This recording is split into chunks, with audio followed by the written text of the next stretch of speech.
World news के sponsor हैं स्वागत, अदरक, लहसुन और मसाले 100% प्योर एंड हाइजीनिक। अस्सलाम वालेकुम, आदाब। मैं हूं खलील फरहाद। हेडलाइंस के साथ शुरू करते हैं वर्ल्ड न्यूज। यूक्रेन पर रूसी हमले का दूसरा दिन। दारुल हुकूमत कैफ से तकरीबन 30 किलोमीटर दूर रूसी फौज ने मुतादिद ठिकाने किए तबाह। कैफ में आज सुबह हुए थे 2 जोरदार धमाके। फौजियों समेत 137 अफराद की हलाकत की तस्दीक।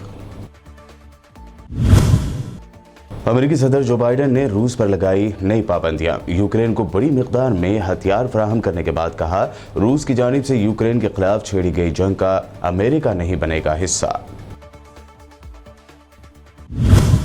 यूक्रेन ने 18 से 60 साल की उम्र के लोगों के वतन छोड़ने पर लगाई पाबंदी। सदर व्लादिमीर ज़ेलेंस्की ने किया जज्बाती खिताब। कहा, नेटो रुकन बनाने की गारंटी देने वाले अमेरिका समेत 27 ममालिक ने हमें तनहा छोड़ दिया, लेकिन हम डरने वाले नहीं। हिंदुस्तान में कोरोना की रफ्तार में मुसलसल कमी को देखते हुए गुजरात हुकूमत ने लिया फैसला। अहमदाबाद और वडोदरा से हटा दिया नाइट कर्फ्यू। मजहबी, तालीमी, सियासी और समाजी प्रोग्रामों में शिरकत के लिए भी दी बड़ी छूट। और यूक्रेन में इंतहाई परेशानियों और तशवीशनाक हालत में रह रहे हैं हिंदुस्तानी तलबा। मोदी सरकार से वतन वापसी की अपील करते हुए कहा, हमारी जान की आपको फिक्र नहीं, पैसों को ना देखे, हमारी जान की करे परवाह।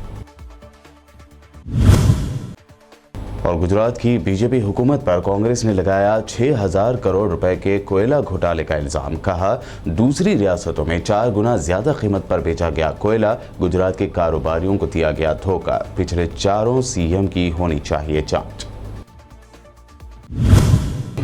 ये थी हेडलाइंस। बढ़ते हैं खबरों की तफसील की जानिब। रूसी अफवाज यूक्रेन की दारुल हुकूमत कैफ से सिर्फ कुछ ही किलोमीटर की दूरी पर रह गई है। ये बात अमेरिकी न्यूज़ चैनल CNN ने जुमे के रोज़ अमेरिकी ज़राए के हवाले से बताई है। इधर अखबारी वेबसाइटों के मुताबिक यूक्रेन की फ़ौज ने आज अलसबा एक पुल को धमाके से उड़ा दिया ताकि रूसी फ़ौज के टैंकों को कैफ के सिमत पेशकदमी से रोका जा सके। यूक्रेन की फ़ौज ने मज़ीद बताया कि दारुल हुकूमत की जानिब बढ़ने वाली रूसी फ़ौज के साथ झड़पें जारी हैं। यूक्रेन के खिलाफ रूस का फौजी ऑपरेशन दूसरे दिन में दाखिल हो गया है। यूक्रेन के सदर व्लादिमीर ज़ेलेंस्की ने कहा है कि रूस के हमलों में फौजियों समेत अब तक 137 अफराद हलाक हो चुके हैं। उन्होंने दावा किया कि कुछ शरपसंद दारुल हुकूमत कैफ में दाखिल हो चुके हैं और रूस यूक्रेन को सियासी तौर पर तबाह करना चाहता है। रूस के हमले के दूसरे रोज यूक्रेन की दारुल हुकूमत कैफ में आज सुबह 2 जोरदार धमाकों की आवाज़ें भी सुनी गईं।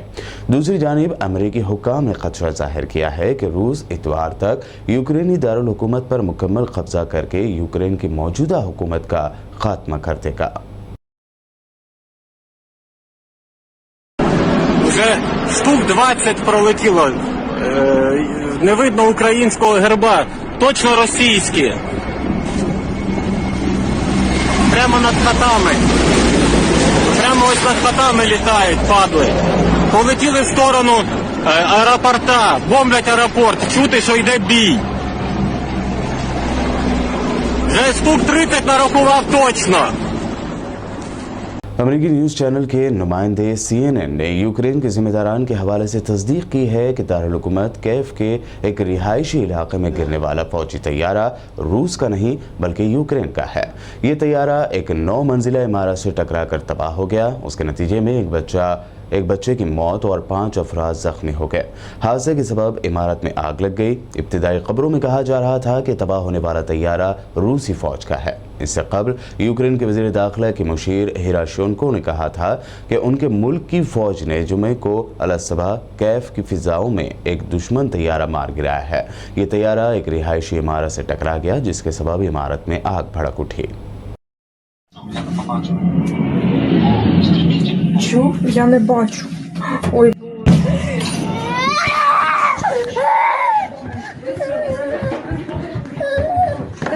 Игорь! Давай. Игорь! Побежали. Давай. Подвал! Две тапочки. Шукайте їх надо. Вещи, блин, вещи. व्हाइट हाउस की प्रेस सेक्रेटरी जेन साकी ने कहा है कि अमेरिका को डोनबास फौजी ऑपरेशन के दरमियान रूस की जानिब से जोहरी हथियारों के इस्तेमाल का खतरा बढ़ने की तवक्को नहीं है। प्रेस ब्रीफिंग के दौरान जब साकी से पूछा गया कि क्या रूस की जानिब से जोहरी हथियारों के इस्तेमाल का कोई खतरा है, तो उन्होंने कहा कि इस वक्त हम इस हवाले से कोई बढ़ता हुआ खतरा नहीं देख रहे हैं।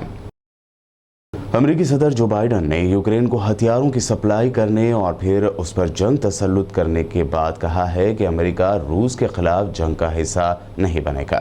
उन्होंने दावा किया कि रूसी सदर व्लादिमीर पुतिन ने कैफ से मुज़ाकरात शुरू करने के मगरबी ममालिक की तजवीज़ को मुस्तरद कर दिया और हमला करके बैनुल-अक़वामी क़वानीन की पासदारी नहीं की।